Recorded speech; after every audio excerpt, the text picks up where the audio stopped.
Mga kababayan, ma'am, sir, good afternoon na.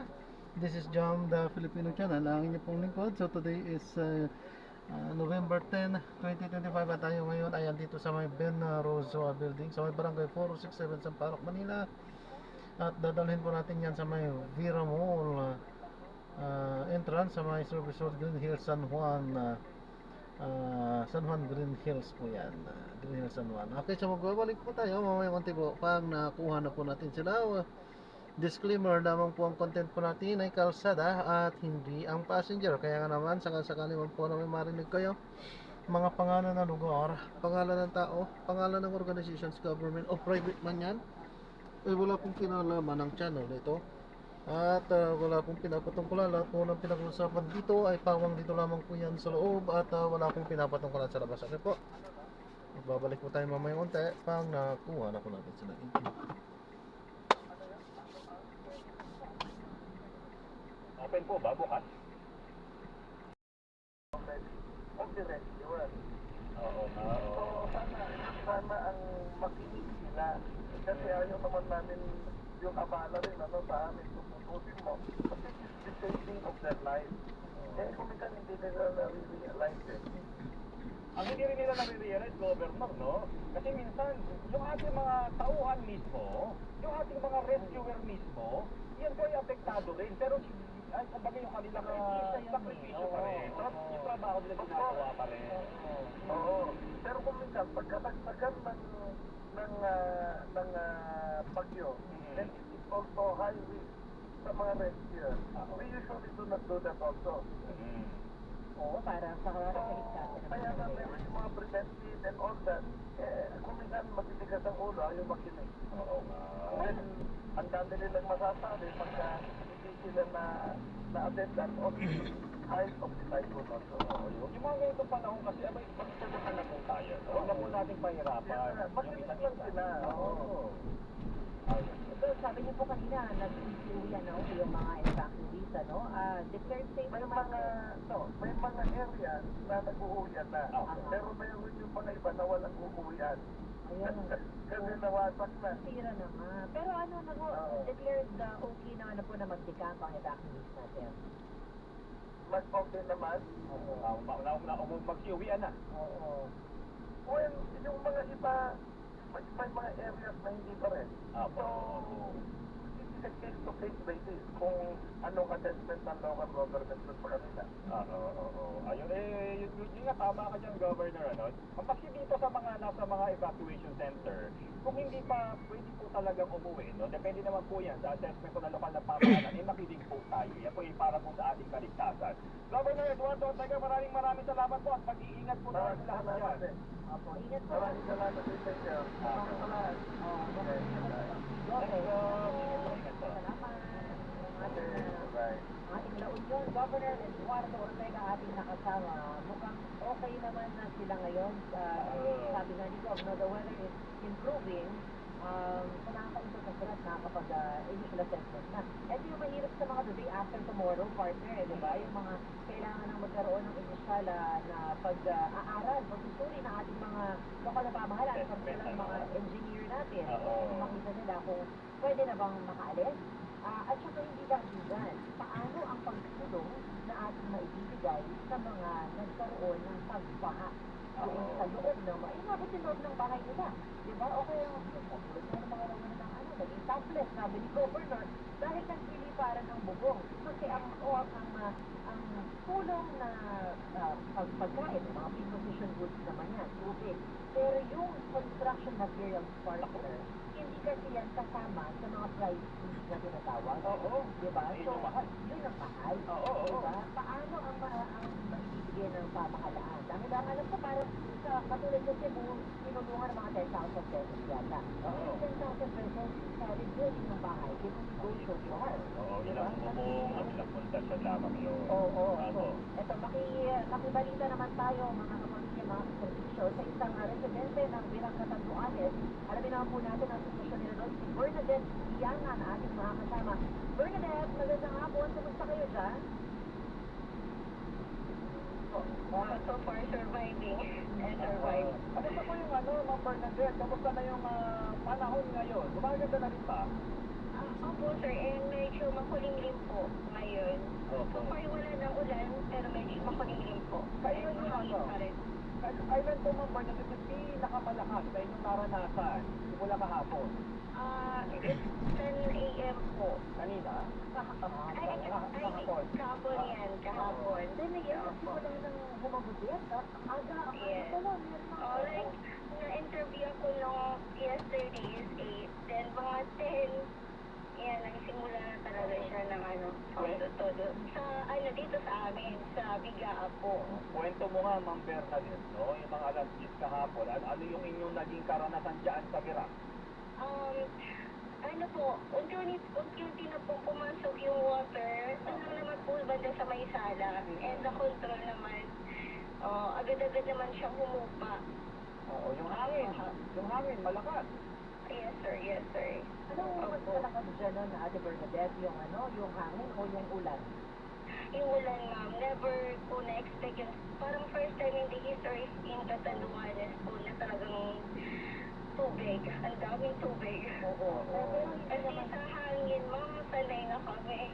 Mas malakas yung Rolly, talaga tunay po yun, yung hangin ng Rolly, Typhoon Rolly noon. Oo. Pero never namin na-expect yung water. Talagang ulan talaga, grabe. Kamusta naman po, Ma'am Bernadette, dyan sa inyong mga kapitbahay, dyan po sa inyong bayan, nakaikot ka na ba? May yung mga Opo. naging damage, kamusta? Opo, kanina po. So far, wala naman pong natumbang dito sa Virac po. Wala, sa pag-ikot namin, wala naman pong natumbang poste. But we're sad because dun po sa San Miguel, sa Pandan, part of Norte, north part talaga. Grabe. Opo. Sa ngayon, walang kuryente. Opo, opo. We are using generator po para magkaroon lang ng internet, para gumana yung internet. Mas mahalaga na pinahanap na ba, Ate B? Mas dati Bernadette, Ate Bernadette, yung COVID na mahilot, hindi naman kaya na walang supply. Hindi naman po. So far, nakapag-impact po kami ng bumili po kami ng water, yung refill. Oo. Tapos, yung mineral po sa mga bata, Wilkins. Pwede ba yun pag-itin? Huwag na po, baka mamahingin kami. Marami magbayad. Yung mineral po for the kids. Opo. Ma'am Bernadette, yung mga palengke dyan ngayon, siyempre, bukas naman. Bukas na po. Opo. Tapos nag-cleaning pa po yung, like sa Jollibee, pinunta namin yung isa ng resto. Naglilinis pa sila. They are not yet operating po. Ate Bernadette, yung hagupit na itong si Juan, isang araw lang ba naramdaman sa katanduan niya? Hindi po, like, night, and then morning, the whole morning. So, mula Sabado pa ng gabi. Gabi, and then full morning yesterday. Oo. Ngayon na, nakaikot na ba ngayon yung barangay ninyo dyan para ma-assess ang sitwasyon? Ay, wala pa. Hinihintay nga po namin yung official ko kasi nasa sentro na daw, nag-iikot. So they can restore na po yung yung current. Kasi wala naman po talagang natumbang poste. Ako, nungumusta naman ako sa inyo kasi sabi mo pumasok yung baha sa loob ng Yung bahay. tubig. Oo. Oo. Yung paglilinis ninyo ngayon, hirap ba kayo? May mga putik din ba na pumasok? So far, wala po ma'am. Walang putik yung pumasok sa amin. Unlike dun sa Bato, dun sa sa school ng friend ko, talagang pumasok yung putik sa kanila. May mga kilala ka ba na nangailangan lumisan? Sa amin po, may lumikas din po yung anak ng kasama niya, yung anak ng kasambahay namin. So, minabuti nilang pumunta na lang dito para, or mag-stay dito para safe. Oo. Alam naman ho nung kasambahay na sinama yung anak niya. Opo naman. Pinapakilala po na kasi mahirap ang pinagdaanan natin. Ngayon, Ate Bernadette, wala naman kayong mga hinihiling na tulong mula sa pamamahala. Kung sa tulong po kung pwede po, lalo na po yung mga part of Norte, yung dun sa Pandan, Karamuran, talagang they really need it po. Siguro maki-coordinate na lang po kay Gov. Asanta po. Ayun. Buti naman na Ma'am Bernadette, Bernadette, may okay na po kayo dyan. Pero okay, patuloy po tayo na mag-iingat po dyan sa inyong bayan sa Birak. Ingat po at Bernadette. Opo, thank you po so much po. Alright. Salamat. And I'm happy to help po. Ay, ako maraming salamat po ha. Thank you. Thank you. Yan po si Ate Bernadette Diara, ang residente po sa Birak at Antuanes po na naranasan niya partner no? Yung pananalasa ng bagyong uwan. Pero at least ngayon, dyan po sa bahagi ng Birak po mga kapamilya, medyo gumaganda na ang panahon. Ang panahon bukas na daw. Yung palengke, napakahalaga niya partner. Kaya nga, kasi pagkain. Pagkain, hindi nga lang wala silang kuryente. Alam mo sabi ng iba, okay lang eh.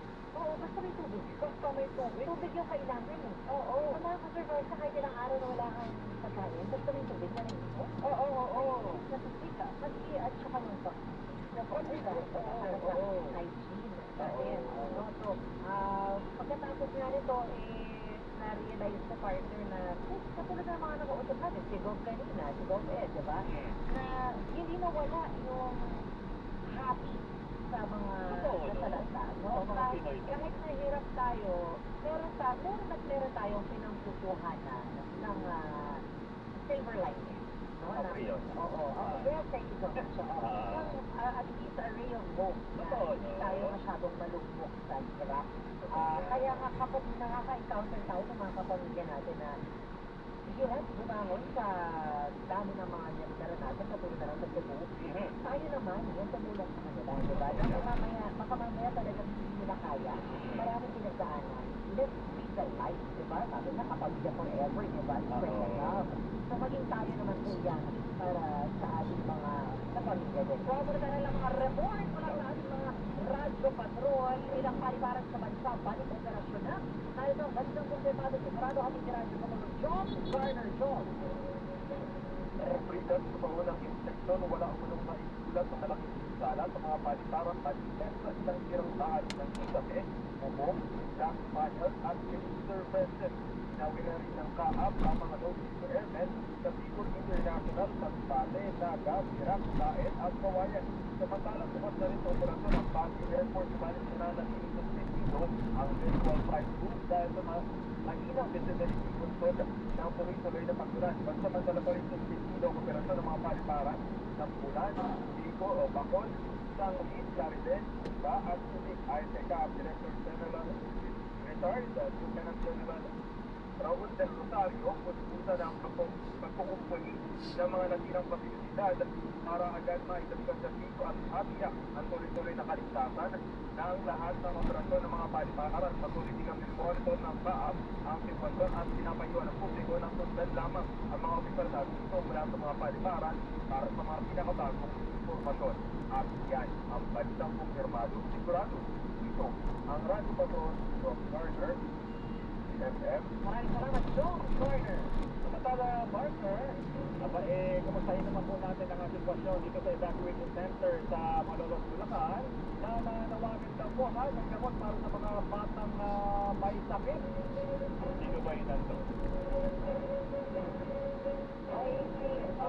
Si Nico ba? Ayan, ano? Ay, si Nico. Nico, kamusta dyan? Nasa brigada na kailangan ng mga bata sa isang evacuation center dito sa Malolos, Bulacan ng mga gamot. Saan sa mula sa edad ng taong gulang na sanggol hanggang 12 taong gulang ang edad ang ilang araw na may sakit. Bagamat sa magdang lumisan sa kanilang pamilya dahil sa banta ng pag-iwan, nasa 2 hanggang 6 sa araw na may sakit ang ilang mga bata ayon sa mother teacher na si Miraflor Mendoza. Mahalagahan yung pabigyan at mapalinog ng tamang gamot ang mga bata para bumalik sa lalong madaling panahon at maiwasan ang hawakan sa loob ng evacuation center. Sa kasalukuyan ay isang ang may sakit na bata at samantalang nararating sa evacuation center na nakararanas ng ubo, horn at pagpatae. Kalabas siyang kumpirmado, sigurado. So ang Radyo Patrol, Kabagsik, CNL. Thank you, Nico. Talaga na tayo kay Piang Robert, ilang pang-residente sa Ipakulaw ang oras na nanawagan ng tulong matapos mawala ng bahay. Sa Bosyo, narin ang balitang kumpirmado ang ating ni Radyo Patrol Robert Marabon. Kumusta kayo dyan? Sa inyo at ako'y narito sa Ipakulaw, Aurora at sinakakayuan ko ay minsan naging bahagi dito nakatayo yung kanilang mga tahanan 10-15 years ago at ngayon ay binalikan nila simula kanilang umaga pero wala na silang bahay na susuyan, wala na silang mga gamit na babalikan sapagkat totally na wash out yung kanilang bahay nung nagdapat yung uman. Nadagdagan pa yung mga kababayan natin na nanawagin ngayon ng tulong dahil no kahit paano sana ay lugan sila na makapagtayo sa mga tahanan, magkaroon ng mga yero, magkaroon ng mga kahoy gaya ng plywood para kahit paano ay magkaroon ng pansamantalang bahay. Kabilang, bukod sa mga magbibigyan kanina na nakausap sa Control, may iba pa din mga pamilya yung nawalan din ng bahay dito sa area na ito ng Sipagulawa. At kabilang dyan yung 9-year-old na si Tatay Donnie na ang kwento niya, natagal nila sa katira dito ay unang naranasan ang ganitong malalang bagyo. Pakinggan natin ang kanyang pahayag. Asa lang ang makasir. Ang makasir niya yung bawang lang sa din ko. Parang siya ng bungo. Kaya bubuhay sa puno ng bungo. Ano lang nakikita sila? Ano mga magagawa ko? Kaya ito ang nangyari sa lang ang bata. Yung bahay mismo, hindi lolo ay totally washed out at yung pinuntahan niya kanina ay mansamantala na nakikisilong kung sa bahay ng kanyang apo. Pero hindi pa daw niya alam kung paano magsisimula muli. Hindi pa niya alam kung magkakaroon pa siya ng pagkakataon. Actually, kung magkaroon pa ng sarili niya bahay dahil masabi na nga daw siyang may edad na daw siya para kumita pa, maghanap buhay at para makapagtatayo sa kanyang tahanan. Ang pinukwento niya din ay kaninang umaga, pagdating dito, hindi doon niya inaasahan siya magpika na gano'n. Yung sitwasyon ang inaasahan niya, baka natuklang ba doon ng konti yung yero o kaya may nasirang bahagi, pero hindi niya in-expect na wala pala totally wash out yung kanilang bahay. Ganyan din yung sitwasyon dito sa pinatatayo ako ngayon. Ang nandito ngayon ay mga nagpagpuno at yung kanilang mga tahanan ay nawala yung iba, yung mga bahay nila tumawid doon sa kabilang bahagi ng kalsada. Yung mga gamit na naiwan dito medyo nagkasira-sira na rin kagaya sa akin na ito. Dati nilang lupuan dito, pero ngayon, sa pakinabangan, basag, sira na. Pero susubukan pa rin daw yung mga nakatira dito na kahit pa paano ay maisalba yung mga pwede pa nila na gamitin, lalo na daw yung kahoy. Kaya kanina, magkakalsal daw sila, isa-isa sa mga sangalingin, may makuha pa. Pero, ang paalala kami sa kanila dito ng barangay ay na pwede maglagay dito. Kailangan nilang pumalit sa evacuation center hanggang 5 p.m. lamang sila dito pwede tingnan yung mga pwede pa nilang ma-cover o kaya ay magamit sa mga bagay na nasira mula sa kanilang tahanan. Pero pagdating ng 5 p.m. kailangan sila pumalit sa evacuation center dahil wala pa rin po pahayag na pwede na sila umuwi. Kailangan pa sila manatili sa evacuation center number 1 dahil may mga pagulan pa rin na nararanasan. At yung iba mga residente, kaya dito sa pinanggalingan ko na nawasaw sa pagtagdahan, hindi na sila papayag na magtayo ulit sa kanilang bahay dito. Kaya magkahanap sila ng alternatibo, pero for the meantime, may susubukan na nilang makitira. Doon, yung mga kamag-anak na nag-offer, pero sabi natin na mag-inap pa rin yung nakikisira ka, nakikisilo ka, mas maganda pa rin ang siya pag-tika na may sarili silang tahanan. Kaya yun yung panawagan nila na sana, ay matulungan sila, mabigyan sila ng muling pagkakataon na bumabol wala sa pagkakatapat sa nagdaang super mag-ipuan tipo sa Sipagulaw sa Aurora. Then una ang Sir Robert, sabi mo, hindi na sila pwedeng magpatayo. Eh, kung sinatatayoan mo ngayon, yung mga bahay na unang nakatayo dyan, puro ba yan sila informal centers? Kapira dito ay gawa sa light material, yung kanilang mga hinan, iba ay madaling natira dahil na sa lakas. Actually, ang kwento nila 9 AM pala kahapon, sobrang lalaki na nung na dumahapon dito sa kanilang area. Pero hindi nga daw nila in-expect na wash out pala kung yung kanilang bahay at nalaman lang nila kahapon, ng hapon, ibinagin daw yung bahay mo, nandun na sa gitna ng kalsada. Naku, Imagine lang natin na mula sa gilid, biglang sa nasa gitna ng kalsada, yung kanilang bahay, so yun yung sitwasyon na hindi nila inaasahan, hindi nila ini-expect na mangyayari. Oo. Kasi sinabi sa kanila ng government na maghanap na sila muna ng ibang bahay na pagtatayuan. So, I'm assuming na walang titulo etong mga nakatayong bahay na ito. Meron bang pin-provide o espasyo ang local government for relocation ng mga nawala ng bahay na pwedeng doon sila magkaroon ng bagong panirahan? Ang sinasabi, yung mga residents dito, ang binanggit sa mga barangay ay mananatili muna sila sa evacuation center or doon sa kabilang side ng kalsada. Pero kung saan sila totally relocate, kung saan sila dadalhin, ay hindi pa matutuloy sa ngayon dahil na kasagsagan pa lang katatapos pa lang nag-conquering pa lamang sila at yung planning niya medyo matagal na dahil maraming residente yung apektado niya. Kaya hinayin natin kung ano magiging response ng local government. Habang nag-usap tayo ngayon, dumating na dito yung mismong provincial government ng Aurora, Governor dumating na rin dito. At mamaya kausapin din natin kung ano yung kanilang magiging plano sa mga yung inabot eh. Kasi grabe, ang laki, ang lawak, ang lawak na mga yung nakapay dito dati. Ngayon, zero. Wala lahat. Back to zero daw sila. Ulo naman wala nang bahay. Wala nang bahay. Susubukan ko lang lumapadali na para makita O para makita the devastation. Kasi wala ka lang. Ayan, madalaking bato na lang. Oo, yung naiwan dyan. Dati yung bahay, puro malalaking bato. At ang naiwan pa dyan, kawan pa ng kuryente na nakalaglag. Ayan. Pero, yung kanilang mga bahay, wala na. Wala talaga, oh. Parang wala yung mga furniture na natira. Bahay dati. Oo, hindi mo iisipin na may bahay dati. So lahat ano nakadagat at ang gamit. Mula doon sa dagat, malaking alon yung dumating. Winash out ang mga tahanang papunta sa kabilang side. Kaya yung iba, yung iba nasa ibang pati naman sa bahay mga bubong. Nandun sa kabilang bahagi ng Okay. Jeff Patricia.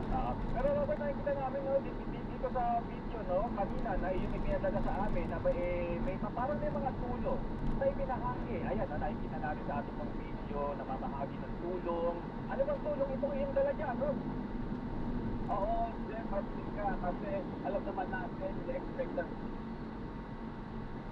Yan, Jeff Teleradyo. Jeff? Ayan. Go. Yeah. Oh, alam naman natin kasi Jeff. Ay, oo, nawawala si Robert, ano? Oo, kasi po kanina po mga kapamilya, no? Natin pulang Tesla. Oo. Jeff? Ayan, go, nawawala ka lang, Robert. Pero go ahead. Oo. Ang binabanggit Jeff, ang mga tulong, yung mga bitbit natin dahil mula dyan sa opisina sa Tagkamat Bago ay i-ready natin yan dahil alam natin yung maasahan ng permanent ng bagyo. At yung mga kababayan natin na totally nawala ng tahanan kagaya ng mga nakausap natin kanina, ay binigyan natin sila ng tulong mula sa DCMM Public Service, sinabit sila sa atin yung mga relief groups na yan, golden bigas, at mga high seat at iba pa na mapapakinabangan nila sa Jeff. Kung nandito kasi nung ibinigay nyo, hindi mo i-expect na ganun katuwa yung mga residente kasi sabi nila pang ilang araw na ganun ng pagkain nila iisipin at least yung 3 o 4 na araw na nakita dahil meron ng replenishment doon sa kanilang mga foods. May pagkain sila, may kanin, may sila, may mga items na magagamit at malaking tulong daw yun para sa kanila. Yeah, pero sabi ka. Sige, iba yung pag-iingat dyan. Sir Robert, kasi ang haba pa ng araw mo at ang dami mo pang tutulungan, huwag mo rin kalimutang magpahinga kasi I'm assuming exhausting yan. Alam mo ba? Diba? Kapag naubos na yung pinadala ng BCM na food pack, Robert nasagot siya. Ay, kasya naman pala. Yung mga na kailangan talaga yung mga kababayan natin. Uy, totoo yan. Fan transfer ni Jeff at Jerica. Dahil sa mga kababayan natin. Oy, pero Robert, sinabi rin ng CCTV na bukas ang mga simbahan natin para tumanggap ng mga relief goods mula sa ibang naitulong. So, asahan din siguro natin yan na uulan, bubuhos ng mga tulong sa mga nasa lantahan nitong bagyong uwan. Maraming salamat sa napakagandang report. Sir Robert, makikibalita pa kami sa inyo dyan. Di ba? Mag-ingat. Mag-ingat. Ayan, naghang na daw po siya sa Tuluyan. Ito si Robert po sa mga nakapanood po sa atin dito sa Teleradyo. Si Robert nandun mismo sa lugar, no? Saan yung mga bahay ay rinagasan ng mga storm surge. No, kitang-kita mo. Hindi mo iisipin na may bahay doon noon na. Wala ka na turong furniture. Akala ko baka kahit refrigerator man lang maiwan o yung mga lumang tokador na mabigat sa ulo. Parang nandyan lang sa tabi. Oo, Nung natapos. Walang naiwan. Ganun, ibig sabihin ko, yung alon, no? Yung storm surge po, na lang yan tawag, ganun. Kaya naku, Para maitulak na lahat yun. alam mo, hindi natin alam kung anong pakiramdam ng mga taong wala nang babalikan na bahay, no? Kasi yung mga nasunugan, sinasabi natin, mabaha ka lang, huwag ka lang masunugan. So, kung ito na napagyo mo, wala ka nang masunugan. Oo. Napakahirap ng kanilang pagdaraanan magsimulang muli. Muli, as in back to zero. Oo. Dahil considering na babalik ka pa sa klase ang mga bata, babalik ka pa sa trabaho, na hindi mo pwedeng iwanan lang, kasi kailangan mo bumalik sa pagkakakitaan, kailangan mo ng pera, makarecover sa ulo, Oo, gano'n. sa parang partner, yung pangmamayang hapunan. Ay, yung problema, ganun kumbaga, kadikit, no? Sa yung sikura. Diba? So, paano pa yung sa mga susunod na araw? Opo, kaya nga po, sabi nga po namin kanina, sabi ko ng simbahan, hanggang sa kaya po ay magtulungan. Sa madalang oras po natin, mga kapamilya, 1:40 p.m. Ang oras na ito ay hatid sa inyo ng Gcash. Ngayon pa malamig na ang basto. Bukod sa stangkad at na regalo, umaapaw na rin ang text scams. Huwag mag-click ng mga kahina-hinalang links para palagi tayong cheating, maging mapagpansyal, at mag-report agad sa otoridad para hindi mabiktima. Huwag hayaang sirain ng scammers ang diwa ng pagbibigayan at pagmamahal. Isang paalala mula sa Gcash. Basta may link, huwag i-click, SMS po yung scam yan. Gcash is regulated by Bangko Sentral ng Pilipinas. At babalik po maya-maya ang ating DZMM Radyo Patrol at DZMM Teleradyo. Special coverage sa alerto sa bagyong Juan. Alerto sa bagyong Juan, the DZMM special coverage. Basta AM, DZMM. Ang programang ito ay hatid sa inyo ng Blemex Forte Syrup and Capsule. Pagbagang paghinga, tunaw ang plema. Basta nagundi, Blemex. Good morning, my dear boss. Didiligan ko kayo, parang di kayo manila. Hindi, sorry, di kita nakita. Nadiligan sa tuloy. Good eyesight makes perfect moments for expert eye care, state-of-the-art facilities, affordable eyewear. Go to EO. EO, love your eyes. Sa Bingo Plus app, para tuloy-tuloy ang premium at saya. At malay mo mapagalingan mo ba ang jackpot prize sa first online live stream bingo sa Pias. Bingo Plus, bingo sa saya, plus sa panalo. Visit www.tagcore.ph/regulatory. Even fun at tagcore.ph. Responsible gaming at tagcore.ph. Gambling is for 21 years old and above only. Gambling can be addictive. Know when to stop. Lalo na yung mag-traffic sa kalsada, sa mainit. Pag pinigil balita, DZMM, Radyo Patrol sa M30, oras sa balita, oras sa pag-serving. Yolo Pascual po, sa ubo at hika, may Blemex 40 syrup and bottles. Pero para sa ginhawang kailangan agad, may Blemex 40 capsule and blister pack. Madaling bitbitin, kayang ibulsa, gawa sa natural na lagundi na tumutunaw at nagpapalabas ng plema. Convenient na, ginhawa pa. Blemex 40 Lagundi and capsule. Basta Lagundi, Blemex. Easy. Blemex sa generic name of Blemex 40. If symptoms persist, consult your doctor. Tanggal ang plema, tigil ang ubo. Maluwag ang paghinga sa Blemex 40. Basta Lagundi, Blemex. Ang Blemex 40 Lagundi capsule ay mabibili sa pangunahing tiga o drugstore na malapit sa inyo. Fake news, maling akala, scam, chismis. Iwasan natin ang mga yan. Dahil wala at why. Sa legit source ng mga balita at informasyon lang maniwala at magtiwala.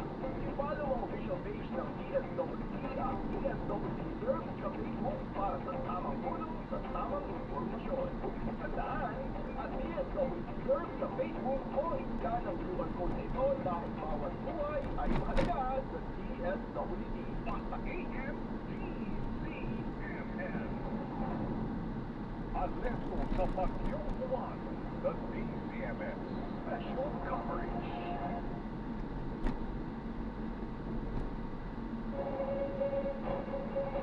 Nagbabalik po tayo mga kapamilya sa DZMM special coverage. Alerto sa bagyong Juan. At ang ating mga programa partner, makausap natin.